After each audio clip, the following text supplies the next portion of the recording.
we're not almost there.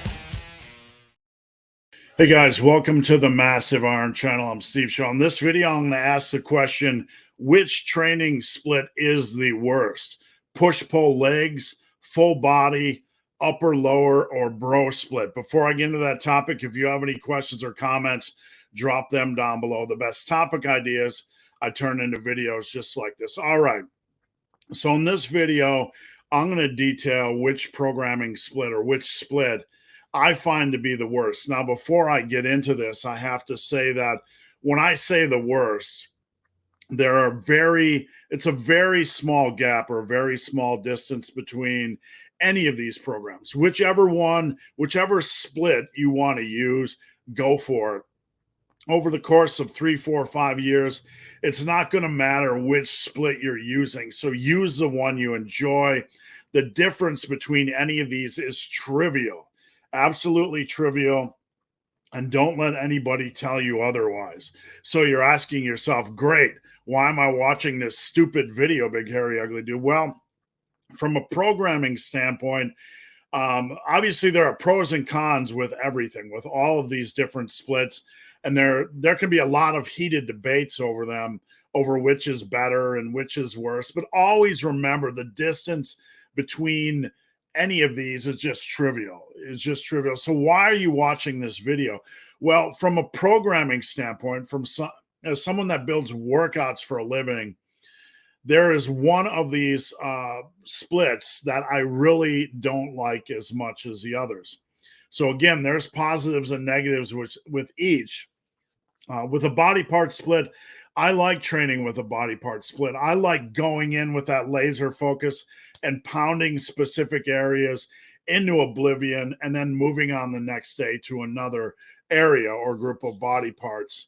Now, with a push-pull legs, there can be some workarounds. There's some things you have to do sometimes to make them fit. When we look at a workout, we have to look at weekly volume. You have to look at volume over the course of a week. So with push-pull legs, basically what you're doing is you're taking a bro split with your chest day and shoulders day, and you're combining them into one day, and then you're keeping the back or pull day the same and your legs day the same. So logistically, you're taking a bro split and you're combining 2 days into one. That can put more volume on your push day, but there are ways to work around this to get the weekly volume for each body part to balance out. So not that big of a deal. You can work around this pretty easily. A full body workout has its own unique set of challenges. With a full body workout, again, we're looking at weekly volume. So with a full body workout, you're cramming everything down to 3 days. Not that that is inherently a problem, but with a full body workout, what that can do is it can lead to longer workouts.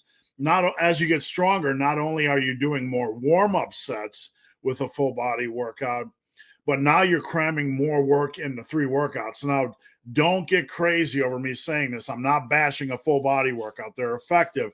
You just have to know going in that to get your weekly volume the same on a full body as like an upper, lower, or body part split, or even a push-pull legs, you might have to do more work on a daily basis, and it might require you to stay in the gym a little bit longer. So what is the workout split that I think is the worst? Now, I'm going to tell you, but I'm also going to tell you my solutions, how I program around this. I believe the upper lower to be the worst, and here is why.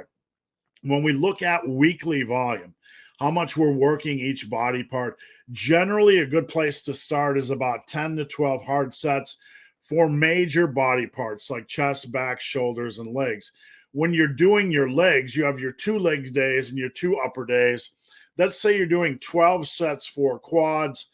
Let's say you're doing 8 for hammies. That'll put us up to 20. And then you got some calf work and ab work. And let's say you do 10 sets for both of those over the course of a week. All of a sudden, you have 30 sets of leg day on your leg days, which includes quads, hammies, abs, and calves. That's 15 sets per day. Okay, now we're going to look at our upper days. We're going to start at 12 sets for chest, back, and shoulders. That's 36 sets. And then maybe we want to do 14 sets total for our arms. So that puts us up to a weekly volume of 50 sets, or 25 sets on each upper day, where your lower day we just figured out was more around 15. Now, don't get caught up in the minutia here, right? Don't get caught up in the numbers. 12 sets for major body part. You could move it to 10, and the same thing still applies. You're going to be doing more work on your upper day than your lower day. And the only way to work around this is to really shift things around to the point where an upper lower really isn't an upper lower anymore. So that is one reason. That is the big reason why I consider an upper lower split to be the worst. Now, how do I work around an upper lower split to make it work? Well, there's two ways that I do things. And I have these workouts on superlivingtoday.com, my website. One way you can work around this is to take your arm work from upper and move it over with your legs. So basically you have a torso limb split. You have your torso, which is your chest, back, and shoulder work. And then you have your limbs, which are your arms and legs. That works pretty well. You can shift some of your volume from your upper day and move it over to legs. Legs is going to be a harder training day. So adding the arm work on the leg day is not that big of a challenge. Arm work is generally not as intense as leg work. So that's one way to balance things. The only downside, or I wouldn't call it a downside, the only point of note here is when you do a torso limb split, or chest, shoulders, back, and then legs and arms, you have to do your upper first, chest, shoulders, and back. Then the next day you would do legs and arms, and then you need a rest day so your arms are fresh before you hit upper again. Now, another way to tackle this is to turn it into an upper posterior split. What does that mean? Well, on day one, you're doing upper, which is chest, shoulders, and arms. And then on your next day, you're doing posterior, which is legs and back. This is a pretty solid way to train. It's a way I have a lot of my clients train.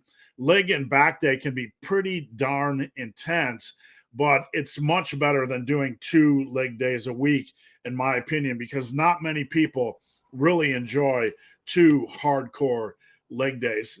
Now, one point of note on this split, if you're doing your chest, shoulders, and arms, you need a rest day after that before hitting your back, because on your back day, or your legs and back, you're going to be doing back, obviously, and you don't want to do your back work while having done your biceps on the previous day. You don't want to go in with your biceps fatigued.